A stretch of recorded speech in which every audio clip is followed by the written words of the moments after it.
Right, I think the only thing Kin has to be careful about here is not overextending with the Spiteful Summoner plus another thing. Usually just Spiteful and the thing it brings out is enough to threaten the Paladin into having to remove.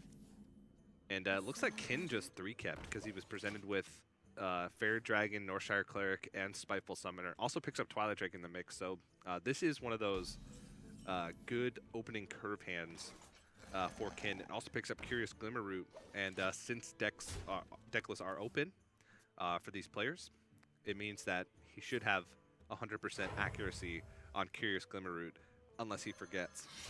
Yeah, and Jack Attack, I was gonna say he didn't have the call to arms here, so after the Rallying Blade charges are used up, he might have a difficult time coming back, but he picked it up here, so it seems like we have a game in our hands.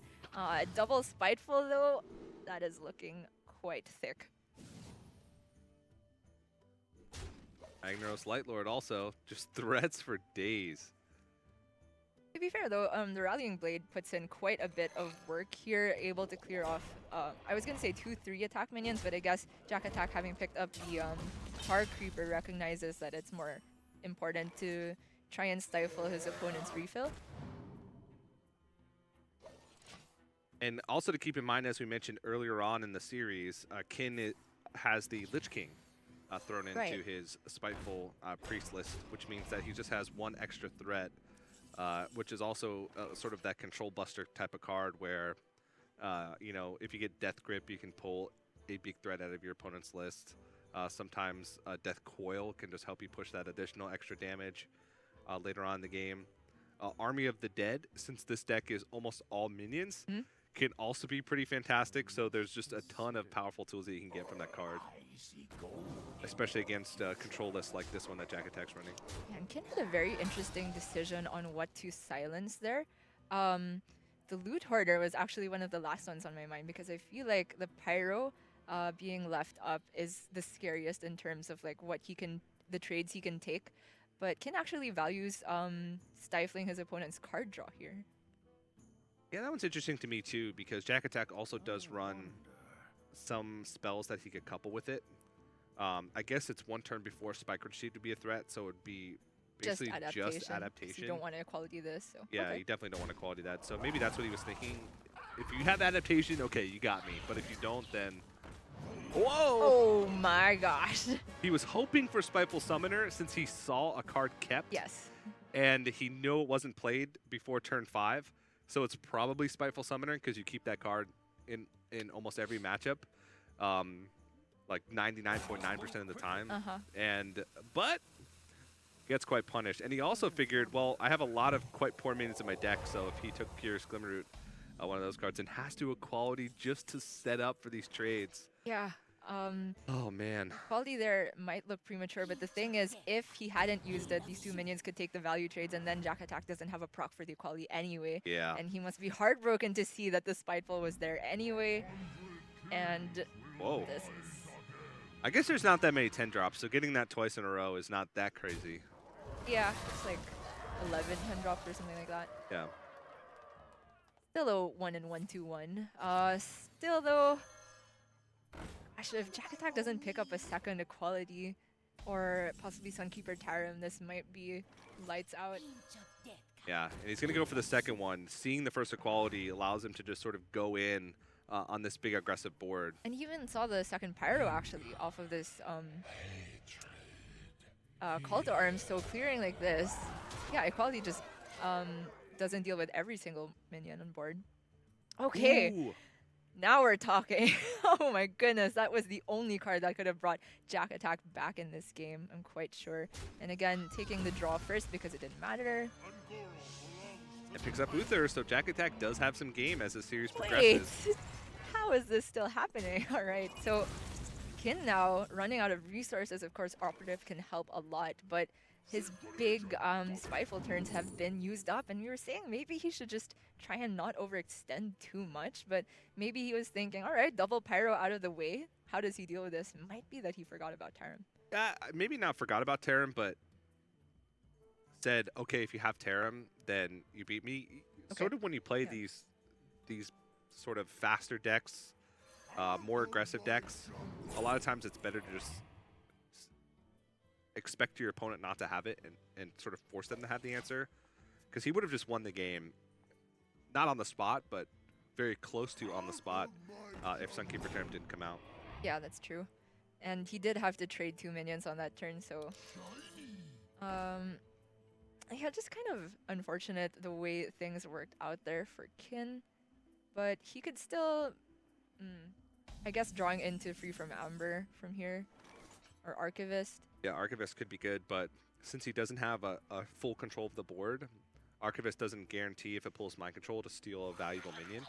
A lot of times Archivist is best when you can sort of isolate those big targets.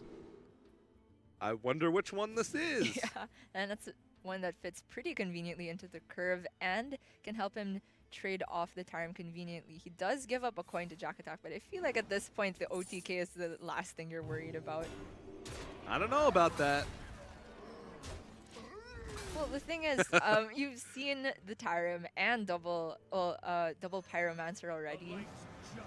So I feel that he thinks his board is safe from this point on. And it still takes quite a while before... he just needs a coin and an adaptation and he wins the game. That's still like... I mean, Kin will never play spell here, right? So, oh my... Well, the Burgley Bully is dead, so it doesn't matter now. And gets you Sero, so that's just eking out some additional value. And that's the thing, we talk about how Jack Attack, okay, he stabilized the board, he picked up the Sunkeeper Terram, but Kin still has Draconin Operative in his deck. He still has Lich King in his deck. Still has Free from Amber, Mind Controls, Grand Archivist. So even if you remove the 2 Spiteful Summoner pushes, you still have to worry about all of these sort of medium-sized, and then in Kin's case, big threats. So it gets pretty tough. And N'Zoth is going to bring back Loot Hoarders and the Plated Beetles. But still under a ton of pressure. Even though he's able to heal up and draw into more stuff, he still can't deal with the board entirely. I don't think Kin is feeling much pressure to trade here. The only thing that punishes not trading is like Stonehill into second Tyram, I think. Because he can't clear off anything, he can't prevent Spikeridge Steed anyway. Yeah. So I don't think there's a possibility for an OTK if he draws adaptation or double adaptation. He would need 12 mana total. Yeah. No, he would need 13 mana total actually, because it would be 8 from Hero Powers, 3 from Beardo, and 2 from the adaptations. And so he doesn't have enough coins. Auction Master Beardo plus 2 coins plus adaptation would be enough because you only need 12, and the 2 coins give you 12. But no Burgley Bully, so he's got to fight through this board the old-fashioned way. Yeah, it just goes to show how difficult it is to land the OTK, which is why we're more used to calling this deck Control Paladin, because that's how it wins the game more often. Beardo kind of just acts as, well, if my opponent lets me, then I'll OTK him. But if not, then sometimes I can just play him as a 3-mana 3/4. So, and 2 Laughing Sisters picked up. I think he was probably hoping for something. Nightmare. Awakens. Yes, there Awakens. Dream can also be pretty good if you're to get through a big taunt, Tyrion or something that comes from Stonehold Defender.